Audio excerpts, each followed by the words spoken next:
Okay, good afternoon, everyone. Thank you for coming back from lunch. So this is the first one of two Competition Authority roundtables, and those of you who were here this morning will have heard Paolo say that these are apparently now called cars, and I can't resist the temptation of making a bad joke and say that if this is a car, then looking at the speakers we have here today with us, I think it must at least be a Lamborghini. So we'll see how the next one fares later in the conference. So it's a pleasure and honor for me to chair this panel of Competition Authority representatives. And with us today, I won't read the bios because they're all available on the conference website, and we have a tight schedule. So today we have with us Mirta Caporal, who is the president of the Competition Council of the Croatian Competition Agency. We have Elisabetta Jossa, who is a commissioner at the Italian Antitrust Authority. And we have Nuno Cunha Rodrigues, who is the president of the Portuguese Competition Authority. And the way we planned this session is that we want to keep it as lively as possible. So what we are going to do is that I'm going to pose some questions to the representatives of the authorities, and they're each going to have a few minutes to answer the same question. And the questions are planned so that we first take a look at the recent past, then we look at the current present day, and then we ask the representatives of these three authorities to think about the future and the main challenges they can identify in the future. So Nuno, if we could please start with you. Could you tell us a little bit about what have been the most important developments in Portugal over the last year or two, please? Thank you, Pinar, and thank you once again to Paulo Boqueiroz and to Lear for this amazing event, always in the wonderful city of Rome. For me, it's always a pleasure to be here. Well, when it comes to the enforcement of the Portuguese Competition Authority, last year I can highlight some decisions that we've had.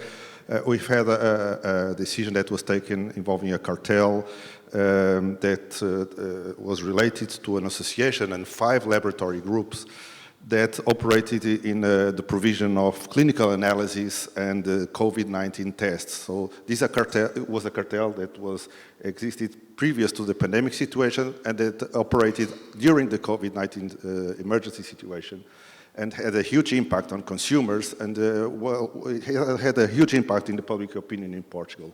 The total amount of fines in this case was up to 48 million euros. So it was a cartel that was decided this year. Another decision that was taken this year was a case about an abuse of dominant position in the payment sector. It was a case of a tying, in the form of tying in the payment sector with the biggest firm in Portugal, and the total amount of fine in this case was 14 million euros. And also, I think it's a very important decision when it comes to payment services, as they are in the headlight of the nowadays. Another decision that was taken by the Portuguese authority related to anti-competitive practice in labor markets. It was in the market of IT consultancy sector. So it was a case of a no-poach agreement between several firms that operate in the technological sector.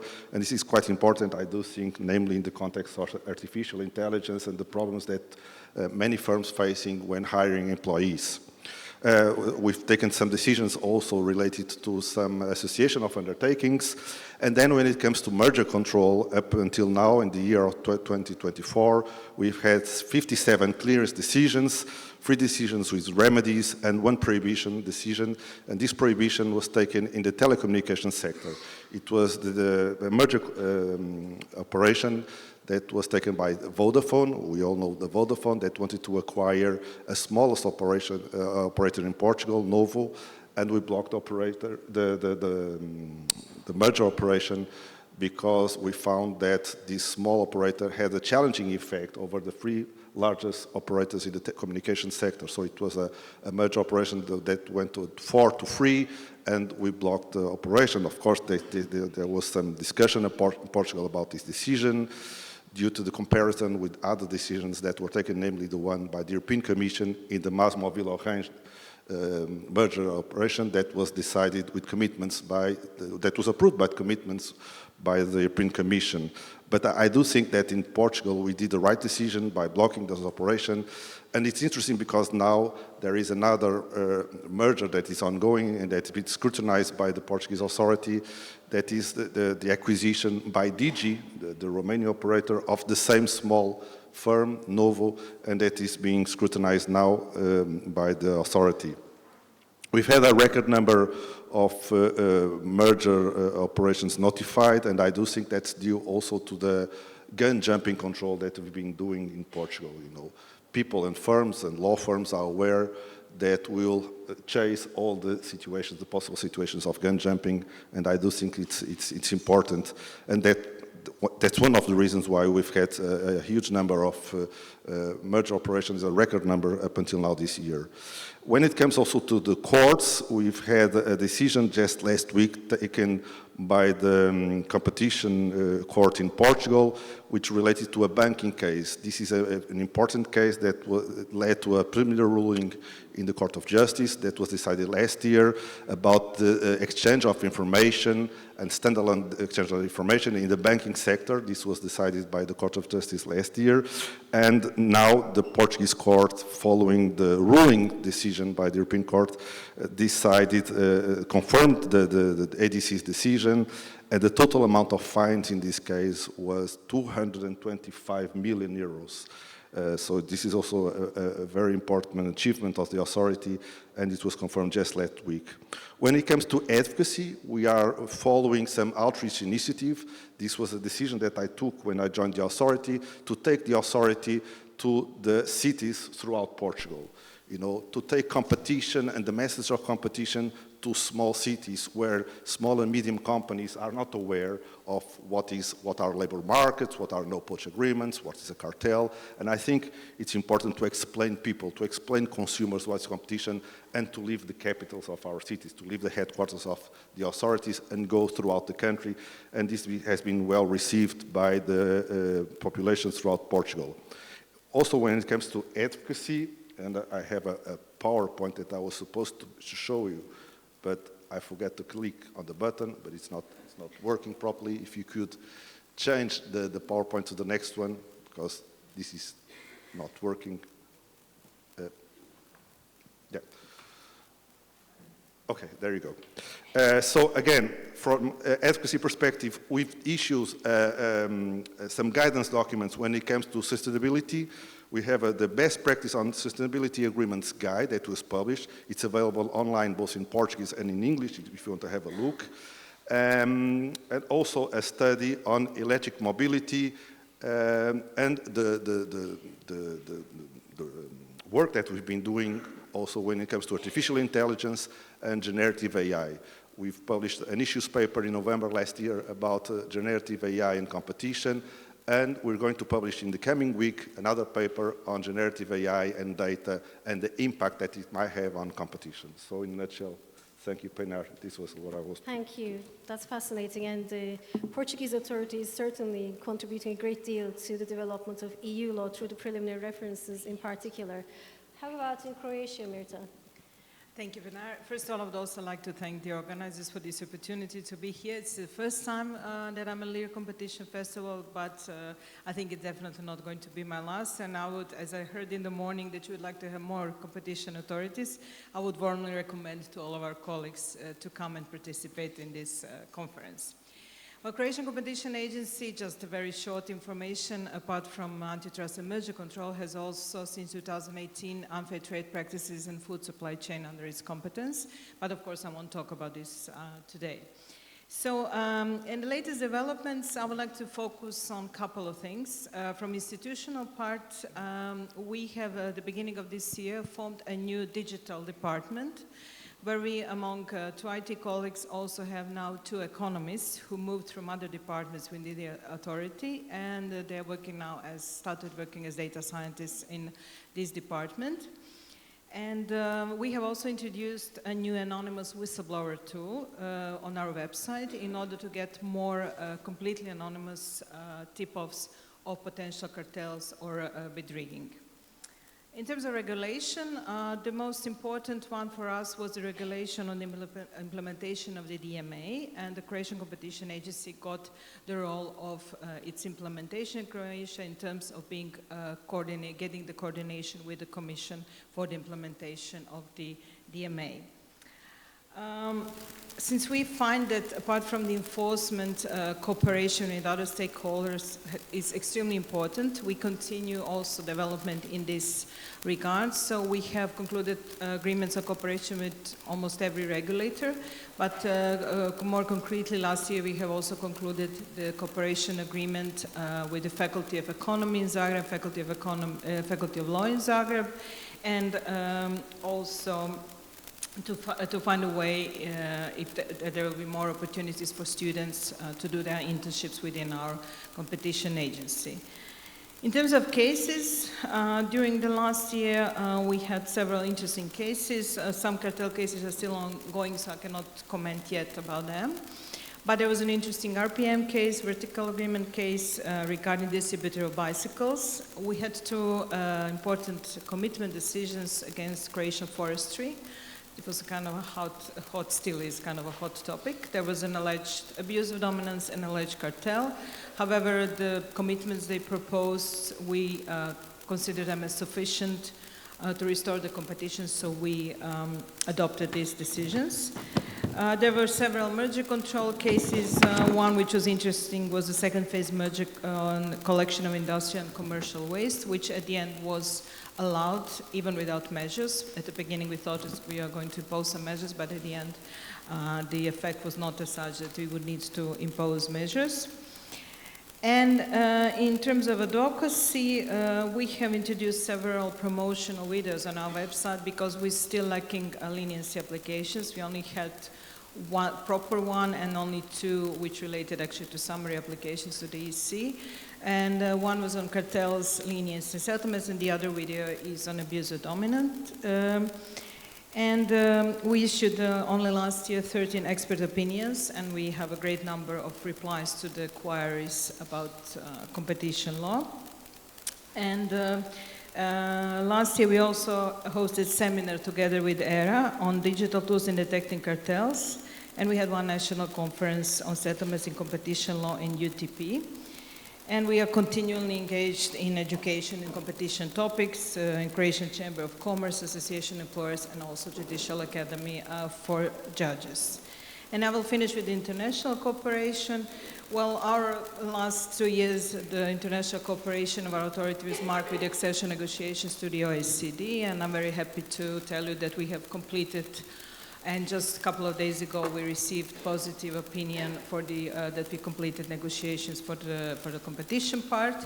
And we just 2 days ago we had a kickoff meeting in our authority about the start of the TSI project on the fighting bid rigging, which apart from Croatia includes also several other EU member states, which we hope to raise awareness about this heaviest breaches of competition law. And I will just finish with also a bit judgment. Nuno just reminded me of that, because only yesterday we finally have one of our cartel decisions confirmed. It was an interesting case. It was a bus road cartel between bus operators. But what was interesting was the court procedure, because we had first claim at the High Administrative Court, which was rejected. Then they went to the Constitutional Court. High Administrative Court rejected it. Then Constitutional Court again said that they should adjust their their judgment. So finally, High Administrative Court said, "Sorry, agency, you really have to do something with this decision." So we followed this opinion of the Constitutional Court. And finally, yesterday, it was confirmed by the Constitutional Court. They rejected this final constitutional claim that our decision is now correct. So, thank you. Thank you, Elisabetta, could we please turn to Italy now and hear from you what have been the most important developments in competition law in Italy in the last year, please? Yes, thank you, Pinar. First of all, thanks to Lera and Paolo Buccirossi for the invitation. I'm here again, and I will be here next year as well. So it's really a pleasure to be sharing some news about the authority only in 5 minutes, so I'll be running. So I thought perhaps of focusing on what are the main developments in the sense of how we are applying the new powers. In particular, we have this calling power and to tackle the mergers below thresholds and the new market investigation assisted with behavioral and structural remedies. But I want to say also a couple of words on the new merger form and the novelties and the some organizational change. So first of all, on the new powers. So it's been now about a year and a half, which we've had the power to recall mergers below threshold that satisfy 3 conditions. I'm sure you know this, and I know this has been discussed before. So far, we have requested notification for 9 of them, 4 after voluntary communication. And I think this is an important data because it tells the firms sometimes make a self-assessment. We have guidelines that we've published to give an idea to when it is likely or possible that we will recall them.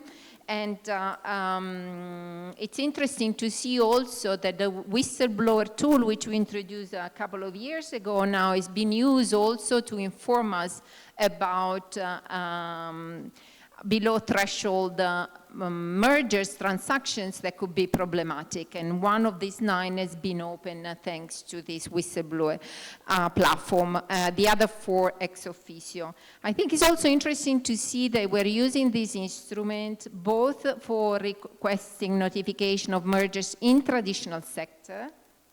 Somehow the discussion in the academia started instead more in innovative sectors like the killer acquisition papers in pharma and digital, but we are using it also in traditional sectors and also in the innovative sectors more recently. Fortunately, we now have 90 days to look at phase 2, and we are looking, one of these transactions at the moment is ongoing. We have applied for 3 of these transactions, for 2 of these transactions remedies, in one case structural, in the other behavioral, and one of these transactions was withdrawn. So the other novelty is the market investigation. You know that Italy received, following a public outcry really on prices in the airline sector in Italy, a new competence which allows us to run now market investigations assisted with behavioral and structural remedies. So following this new power, we've opened a market investigation which is ongoing on algorithmic pricing in the airline sector, especially on the routes to and from the main islands, Sicily and Sardinia. It's a very complex and novel investigation, raising lots of new issues, and it's ongoing. And a recent one, just a couple of weeks ago, a market investigation on educational publishing. Again, there was a lot in the news about possible problems in this sector, and we decided to sort of look into this. And I think it's important, and of course the way we will apply these new powers will tell us more, but it's important to really recognize something that also the Draghi report has done, that this new power allows us to fill enforcement gaps. We can see a number of them, but of course there is not an exhaustive list. But if you link it to the debate on rising concentration and the possibility of tacit collusion becoming widespread, I mean, that is an instrument that in principle allows you to tackle that. There are also concerns about the fuse of common ownership, and again, that is an instrument that could allow to tackle that in ways you cannot find otherwise, generally. But it's also an instrument that is flexible. So we are facing a world that is changing so much. Every 6 months we have new challenges, but it's great to see how much authorities are responding. I'm impressed really by what Nuno and Mirta have shared with us. And this allows us now to tackle markets where there are cognitive biases or where there are perhaps ecosystem issues that are difficult to tackle in the sort of a traditional sense. Or perhaps, as economists will say, markets which are stuck in bad equilibria and need, for some reason, to be shaken up a little bit. But I also want to mention that we have aligned our merger form to the EU one and taken this opportunity to introduce some novelties. It's not a revolution, but it shows how much the authority is responding to what's happening.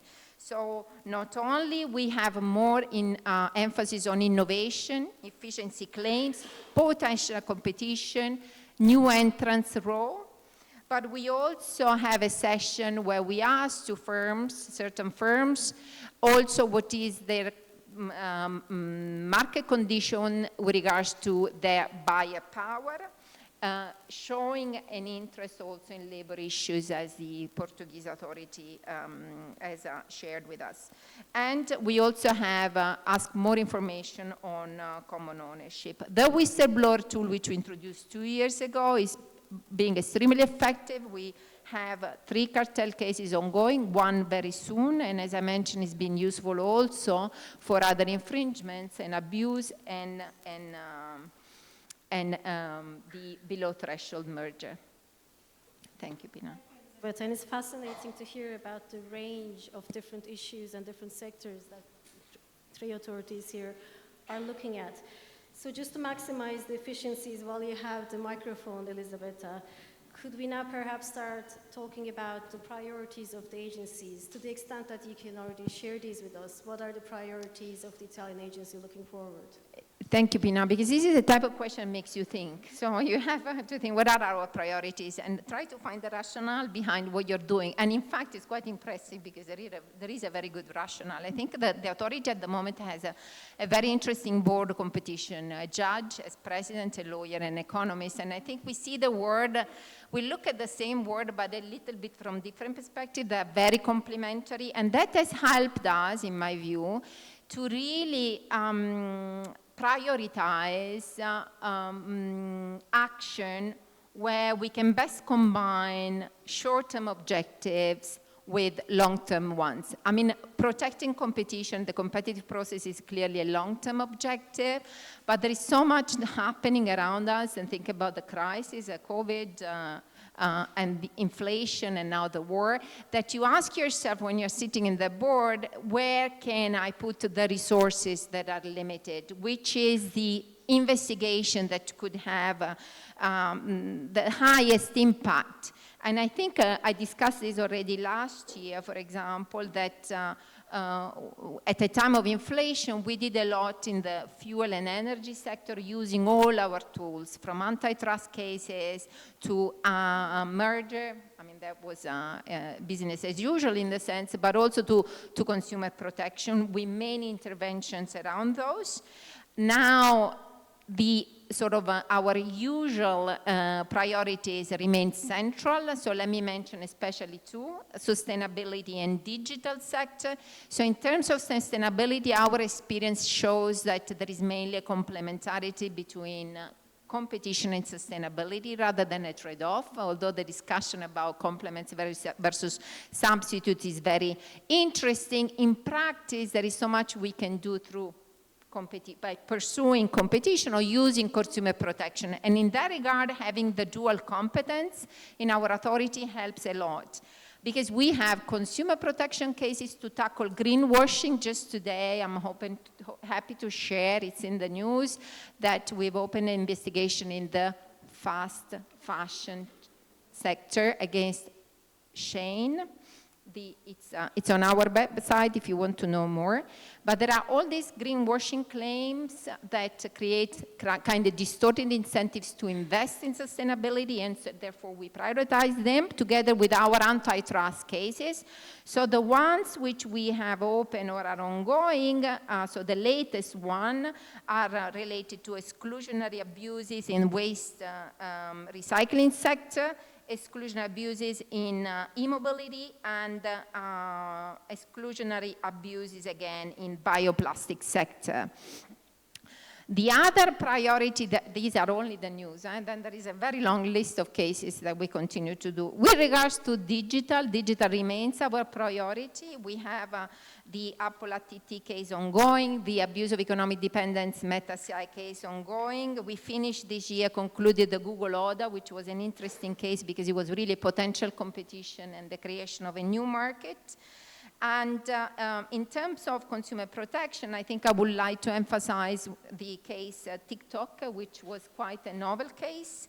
Currently, we continue to pursue the idea that privacy and competition are interrelated, and we look at the privacy issues from a consumer protection perspective. So we have a new case against Meta that follows all the long list of cases we've done recently. And I think, again, even looking at our digital sector, it's interesting to see how really you see the incentives that the business model chosen by the firm creates tell you which cases you're going to do. So we see very often firms building their business model on data that they might use misleading practices, which we tackle with consumer protection, to get the data. And then they want to keep the data, and we see abuses, exclusionary abuses there. And they want then to use the data in a sort of way to maximize their returns, perhaps fairly, but perhaps not fairly, and we are investigating that in the market investigation. So business as usual, absolutely not. Lots of priorities, and I would say we do what we can with an amazing team of resources. Thank you. Nuno, if you could turn to Portugal, perhaps you could first briefly tell us how priorities are set in terms of the mechanism through which they're set, and then what the Portuguese authorities' priorities are for the next year. Thank you. Okay, thank you, Pinar. I think these are interesting times to be at the board of an authority and to be part of the competition community, because in the past we've talked about the pendulum of competition. Then nowadays we talk about the dynamics of competition, but I think we are facing the roller coaster of competition, you know. Sometimes we go like Illumina Grail, and then we have the decision of the court, then we have the Google case. So when it comes to priorities, the priorities that we established last year are not the same as this year, because this is really a roller coaster. So again, each year the Portuguese Competition Authority must define in December its priorities for the coming year. And of course, the priorities, I would say, some of them are business as usual. We always try to fight cartels, of course. That's our core business, I would say. So our priority is always to tackle cartels, also to find some cases of abuse of dominant position, merger, all of that. But how can we develop those priorities, making the strength of those priorities? First, in Portugal, we've been trying to pursue and to have a digital team to make some more forensic IT, to find new tools of forensic IT, to make some data screening, use web scraping tools, all of that, in order to detect and capture possible cartel situations. So we've been recruiting people, having more human resources in those areas of digital area, and I'm not talking about digital markets, I'm talking about people that work with forensic IT tools, trying to make some cooperation with other authorities, with other, public entities in this field. Also trying to promote our leniency program. Now we have an online leniency portal, so firms can online apply for leniency. So this is, of course, on the top of our bucket list. Also, when it comes to the abuse of dominant position, we've been following some cases, we've opened some cases, and of course we've been following the discussion, not only through the brilliant papers of Pinar in academia when it comes to Article 102, but also trying to understand the guidelines on exclusionary abuses and what will come out of the European Commission final version of the guidelines. And we'll see those guidelines and how can we implement and develop those guidelines on a national level. When it comes to merger control, also in Portugal, I have to remind you that in Portugal, the notification thresholds are based not only on turnover, but also on market share. So if a firm has over 30% of market share, it's obliged, it's mandatory to notify the authority. It's a hybrid threshold, it's market share plus the turnover, and it's over 50%, it's mandatory to notify without taking in consideration the turnover of the firm. So that I think it works, because a few years ago people discussed if the market share worked in Portugal, also in Spain they have the same system, and nowadays they are trying to implement it also in Australia in the merger control in Australia, the market share, and it can work, namely, when it comes to serial acquisitions and killer acquisitions. It's a system that we could discuss, and people discussed it like 10 years ago and 50 years ago, and I think that more and more it works. We've had a total of 8 cases in merger control in phase 2 this year, and from those 8 cases that went to phase 2, 5 of them, last year in 2023, not 2024, but 5 out of 8 cases were notified based on market share and not on turnover of the firms. So that means a lot about the importance of the market share in terms of the merger control of the authority. Also, we've been, like I said previously, promoting the failures to notified operations, so in terms of gun jumping, and this is again important to raise awareness within the firms of the obligation to notify, and also looking closely to the developments in terms of global context when it comes to concentrations, the new series of harm, the interplay with other public policies. We can discuss the idea of sustainability and the interplay with competition policy, and also data protection measures in this context. I can also mention that we've made a protocol with the Data Protection Agency with the Competition Authority in order to promote the exchange of information in the context of the relation between competition and data protection. And that's it when it comes to merger control in a nutshell. Also, when it comes again to the interaction with stakeholders, we've been trying to promote several portals in order to make it simpler and easier for stakeholders to interplay with the authority. We've got, as I mentioned previously, an online leniency portal. We've got an online whistleblower tool. We've got a platform in case of to conduct antitrust proceedings with firms. All the information they exchange based on electronic format. And so it's a way to enhance and the interplay that we have with stakeholders. So, Pinar, that's where I'll stop here. Thank you. And Mirta, I know that you haven't yet officially set the priorities of the Croatian agency for the next year because this gets done officially in January. But I was wondering what you could tell us unofficially, what we could expect to see in the Croatian authorities' priorities going forward. Well, priorities is a big challenge always for the competition authorities, especially for small authorities. So for a while we were struggling with the fact that we should set some priorities and use the provision from the ECM Plus directive, giving you possibility to reject the claim based on priority. But we thought, due to the fact of the legal certainty, that it's not good to just reject it without any explanation. So finally, this year, we have adopted internal document, ambitious of course, like a guidelines, so it is publicly available, on the priorities so that companies know, or I mean parties, somebody who submits initiative, if we reject the claim based on the priorities, why we have done this. So we are acting in relation to those practices, obviously, like any other authority, that have greatest impact on development of competition in market and producing efficiencies regarding innovation, productivity, consumers.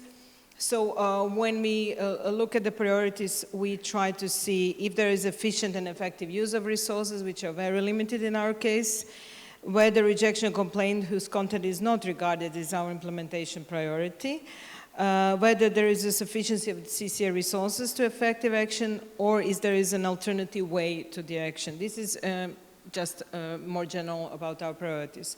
More concretely, priorities for this year, well, obviously, as Nuno said, the cartels and hardcore restrictions, fighting cartels remains a first priority.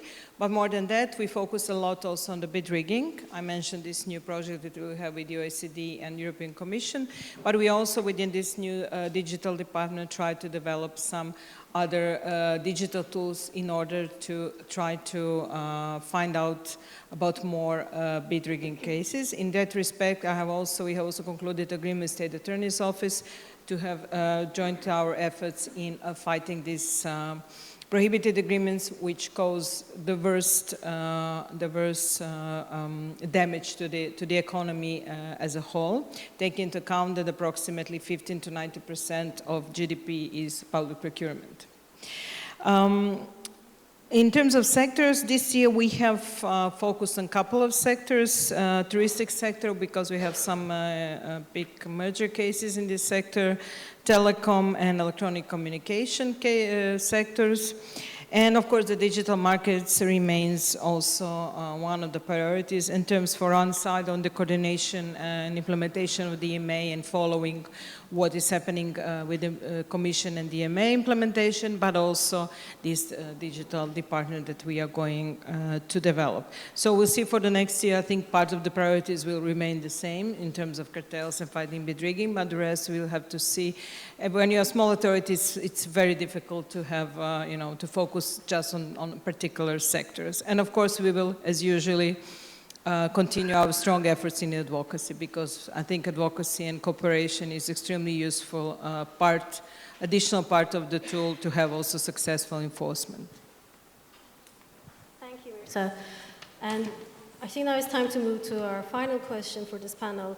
And I'd like us to perhaps abstract ourselves a little bit from what has happened in the last year and what are the specific priorities of the agencies around the table here, and think about the sort of bigger challenges of competition law, competition economics, competition enforcement. And I'd like to ask each speaker, please, to tell us about what they see as the biggest challenges of the next few years as enforcers. So this could be from a point of legal challenges or from the point of view of economic developments or challenges that you think you will be facing from an institutional point of view. So the canvas is quite open here. Yes, thank you. Well, for us, definitely the biggest challenge is and remains the resources. We have very limited resources in terms of human resources, but also not sufficient budget as well for employing new staff, for trainings, for, some expert studies. But it's not only a question of retaining the staff, but it starts to be a bit of a problem also to getting a good professionals to work in the authority. But I hear this not an isolated case. I hear this from every sector, for private sector, that they also having similar problems. Another challenge is, which leads me to this point of importance of advocacy, is there is a wrong perception in the public that competition agency can do everything. They think we have a kind of a magical wand to solve everything. I'm talking, of course, about inflation and high prices. And so every now and then we got this, that, well, the agency should do their job. And I'm asking, what job? I mean, we are doing this. I mean, we are finding for breaches of the law. So this is another challenge. And one challenge, I don't know, maybe it's specific for our authority, but it is to prove the breach of competition rules with strong evidence. And of course, if we talk about cartels, it's very tough to discover cartels without lenience application, that's for sure. It's much more difficult. Of course, we go to down rates, we do the down rates, but sometimes even if you go to down rates, at the end you can be very disappointed because there is not sufficient case. But even more, it's happening in abuse of dominant cases. I have to be very honest with you, we haven't had for many years a proven abuse of dominant case. So I think there's something wrong there. I mean, not our colleagues, I think we have a good department for abuse, good experts, but I think the evidentiary threshold is probably too high, what they're using. And it's also very much related to the definition of the relevant market, because in the last case that we had against big telecom company, we were completely sure we have a case, but at the end, it seems that because of the information that we got, that the relevant market should have been broader, and in this case, we could not prove anymore the abuse. So now we'll see whether the guidelines, Article 102 guidelines, will help us in that respect, whether this additional threshold could be slightly modified to have more abuse cases. And what we talked in the morning was also about sustainability and these new topics that are now starting to develop in competition law. In the previous sessions, I made a comment saying that I don't think this is maybe the best way. I'm not saying it's exclusionary one from the other, but it's definitely another challenge if apart from traditional competition law enforcement, which is your primary role as a competition authority, you have to do many other topics like sustainability, labor issues, etc. And finally, well, the challenge which remains for all, I think it's nothing new, I think is the lack of sufficient knowledge and specialization among judges. And this is something which I notice there is a problem in other countries. What really surprised me is that I talk about it with one judge from High Administrative Court, this court is in charge of claims against our decisions.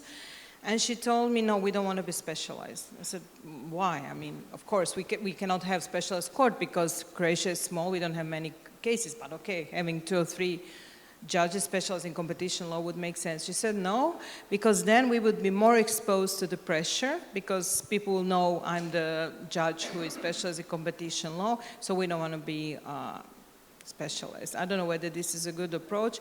What I have to say is it's always disappointing when we try to organize some education. It's a very low turnout still by judges. Usually it's the commercial court judges who are interested. I mean, obviously it's their topic more than administrative court judges, but this is something which has to be, I think it's another challenge to remain. Thank you. Thank you, Rita. That was very insightful. Elizabeth, if we could turn to Italy or your perspective on what you see as the biggest challenges for the next few years, please. Thank you. Thank you, Pina. I will first of all say what Nuno said earlier on. I mean, we live in a world where challenges change every 6 months. It doesn't mean that the past one have been resolved. It's just there are new ones coming in. There are plenty. Let me focus perhaps on 2 very recent ones that I see. So one is related to the tension that I see as rising more and more about 2 important objectives. One, the first one, to create a context of legal certainty where firms can plan, make their decisions in a world where at least in terms of enforcement and legislation, the risk is minimized. And the second objective instead is the one where as authorities with limited resources and often, and as Mirta was saying, an increasing number of competencies, pursue our mission. I see this challenge also, and especially because of the economic and legal context evolving so much. So if I think in terms of economic context, I think with the new business models changing, and given the business models is what drives incentives to adopt certain conducts, we really need to understand them and need to see how they evolve and what sort of impact our action can have. There is a lot in that respect of thinking in terms of ecosystem theories of harm, not just in the digital sector, we see this also in other sectors. There is still a lot of research on what they are. We've seen some action in mergers, not in abuses. It is their scope for not just leveraging, but also entrenchment theories of harm. These are all, I think, questions that I've seen many commentators asking and are irrelevant for us. And I see the challenges, of course, for us in particular in terms of these new powers which we've given.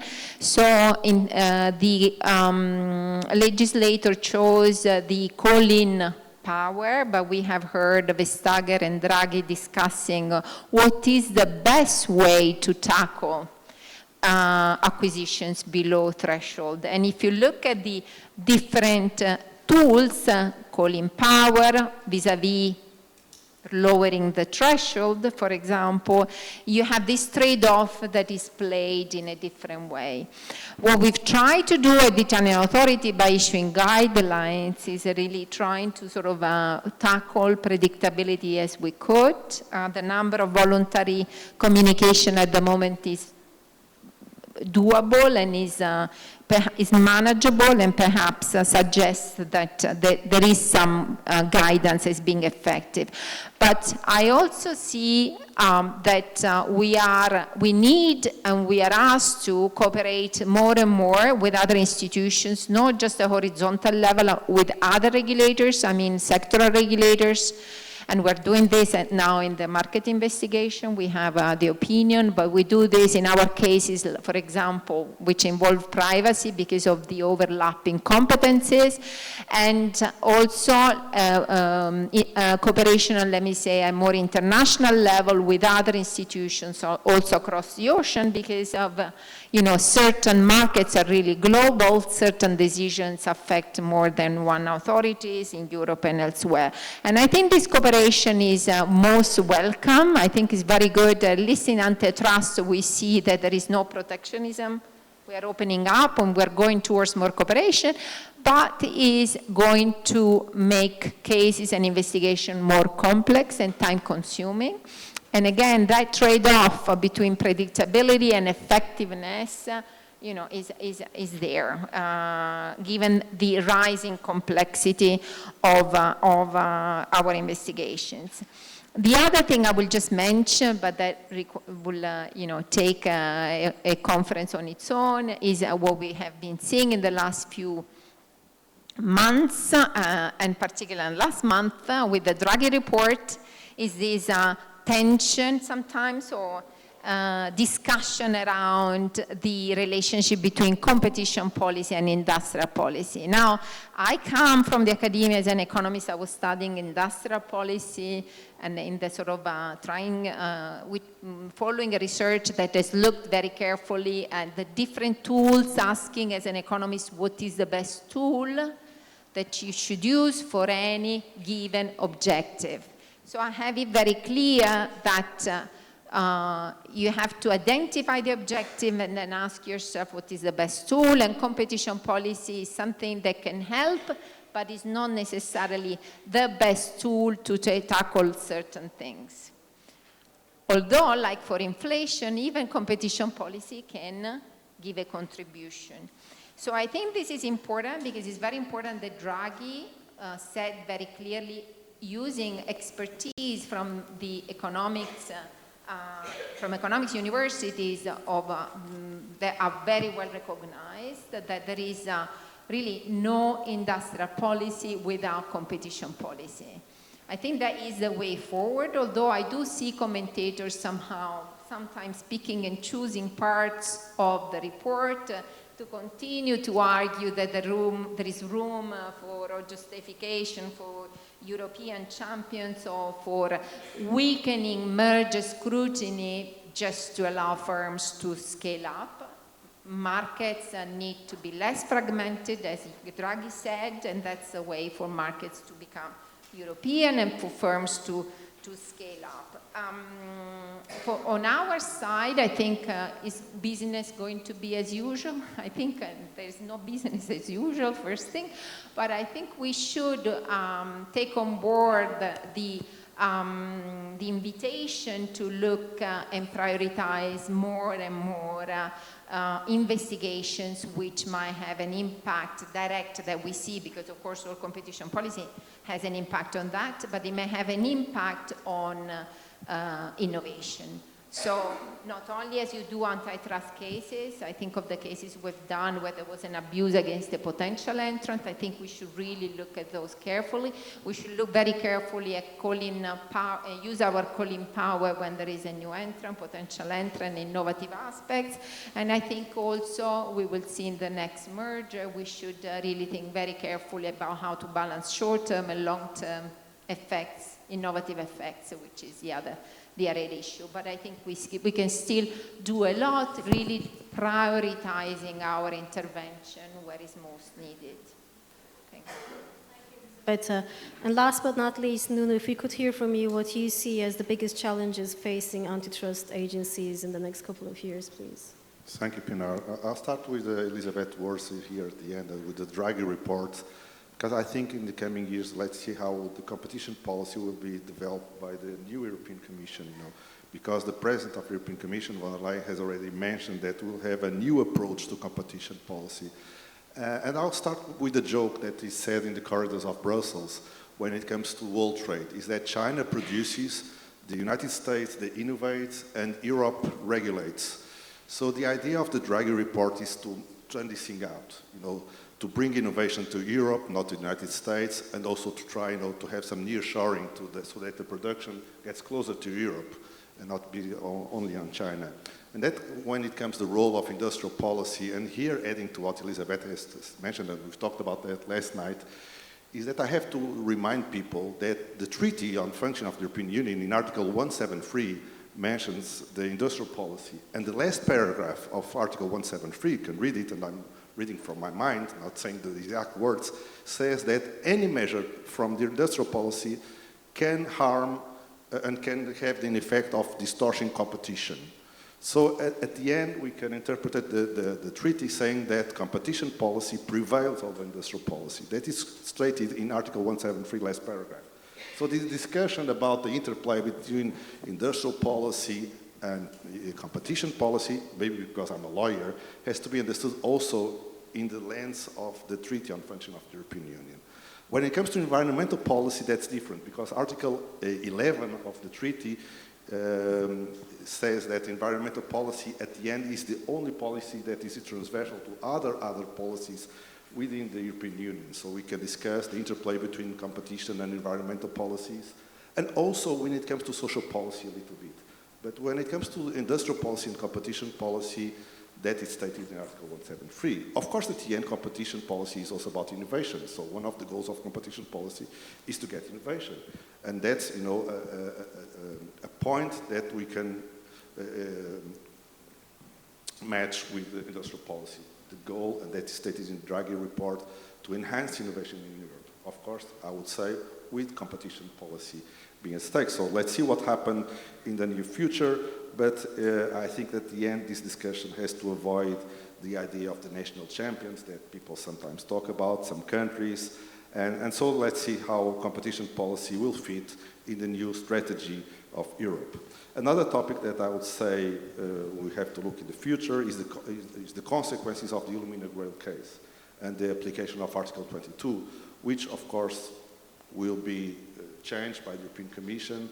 Let's see what will happen. Like, for example, in Portugal, like I've said previously, the market share threshold can give a help in order to capture more merger operations, and maybe other member states can use this example. Also the calling powers that Elisabeth has just mentioned previously. So let's see what will the European Commission bring, and the SCN network, I may add, in the terms of the interpretation of Article 22 or possible amendments on the merger control regime. Another thing that I already mentioned is the impact of the new guidelines on Article 102 and how they will be followed by national authorities throughout Europe, and if new cases or different approaches to cases will be brought by the application of guidelines, and then after what the European Court will decide, following the application of those guidelines in those cases. And another topic that in Portugal we've been following very closely, and I already mentioned this previously, is the impact of generative AI in competition. I do think that people are not totally aware of the impact that it will bring to our society. If I remind people that it was in the Christmas of 2022, I was in a dinner in the Christmas time, and I had a friend, a professor, engineer of IT. He explained me that there was a new thing coming out, and it was called, very weird, it was called ChatGPT. And I put it ChatGPT, I said, what a weird thing, this guy is speaking out of this box. No one cares about ChatGPT. And here we are 1.5 years just after, and everyone uses ChatGPT. So I do think that things will speed up. All the big techs are kind of worried, and the authorities, competition authorities, the European Commission, we should not make the same mistakes we did 15 years ago when it comes to digital markets. So we should be aware and have, time to market is important, the dynamic of competition, the roller coaster of competition, and be aware of the impact that generative AI may have on competition and try to tackle those issues in advance. So in a nutshell, thank you, Pinar, and I'll stop here. Thank you, fantastic. Paola, do we have time for questions? Okay, questions from the audience, please.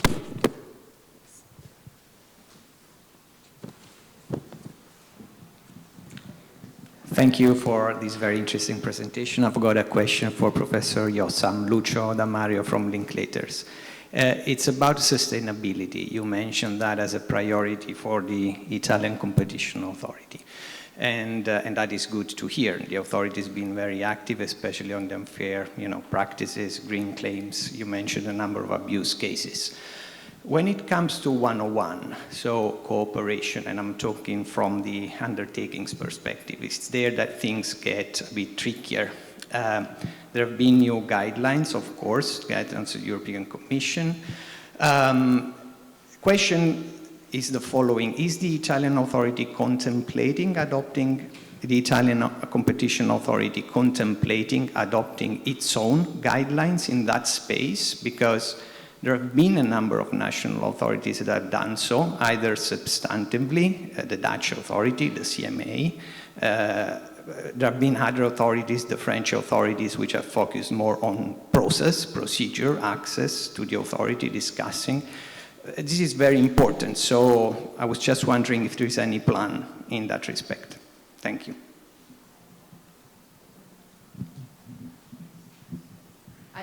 Thank you for the question. I think what you raise is extremely relevant. Let me say that there has been discussion.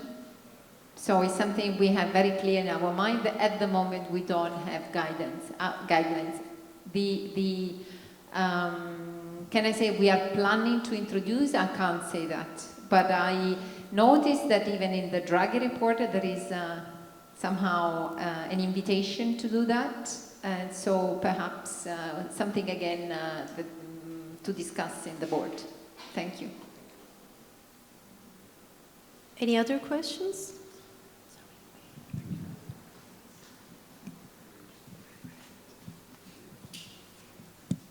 Paolo, could Paolo hold the microphone, please?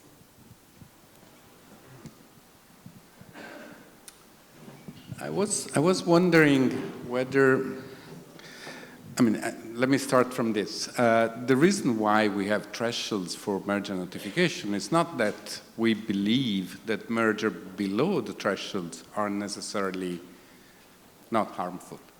But we have made a choice to not only to have legal certainty, but also to minimize the cost that the system has for the private sector, for the public sectors, because mergers need to be notified, self-assessed, then assessed by competition authority, and then other things may happen. Now, do you have an idea or plan to make a study or assess somehow whether increasing the number of mergers that are monitored by the competition authority is worthwhile? So the cost that this is entailing are below the benefits in terms of reducing the risk of anti-competitive effect.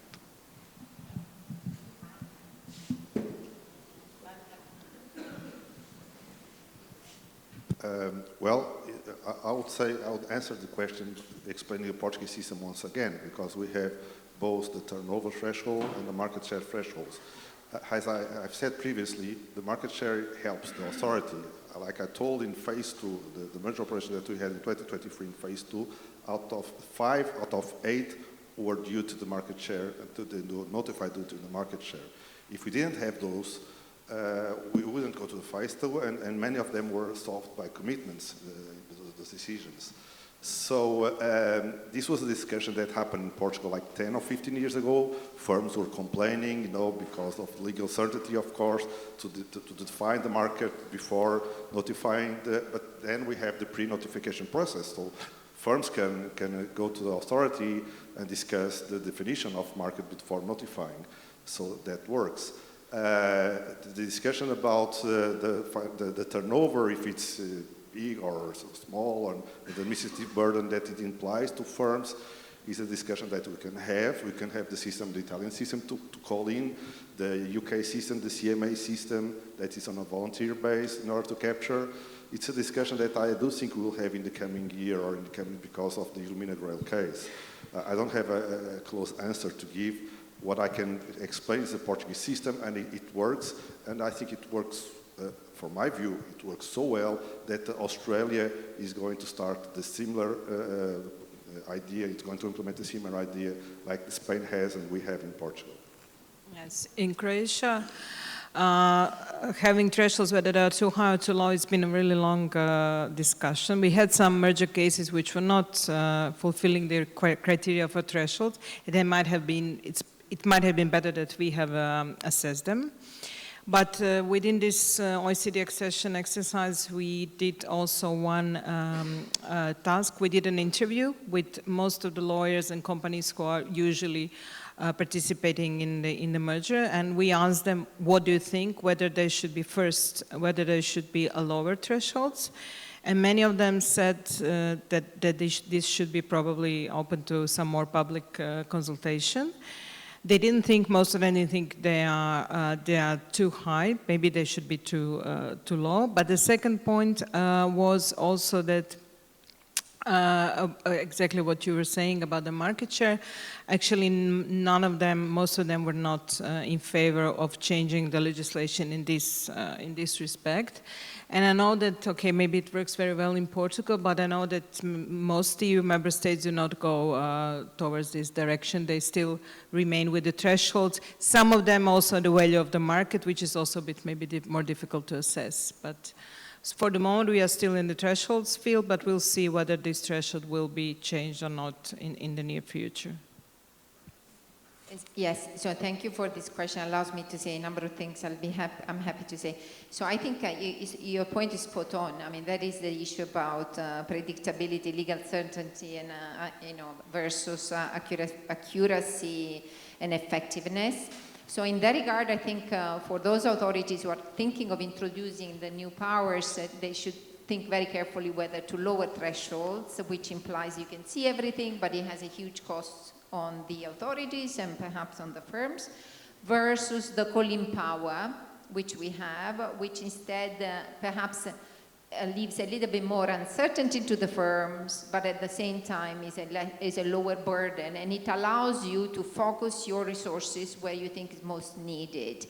And let me say, after a year and a half of implementing this, of enforcing this calling power regulation, we are already adjusting it. The idea, in a sense, for me, is that, of course, we should be more careful when there are mergers in key sectors that have a great potential impact on the cost of living, or where there are innovative activities.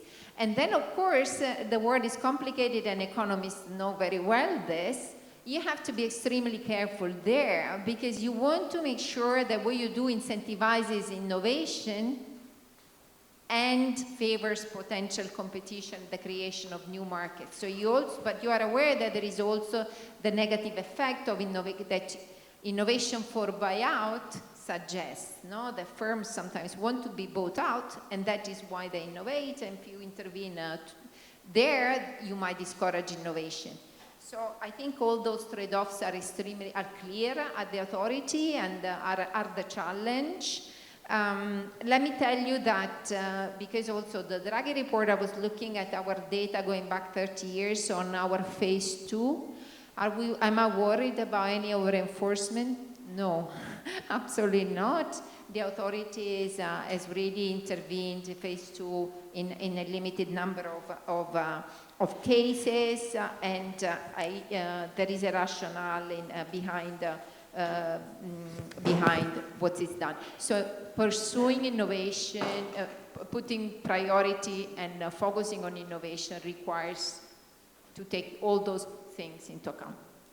I think we'll bring this panel to a close, given that we're already eating into the next session. If you could please join me in thanking our panelists in the usual way for their excellent presentation.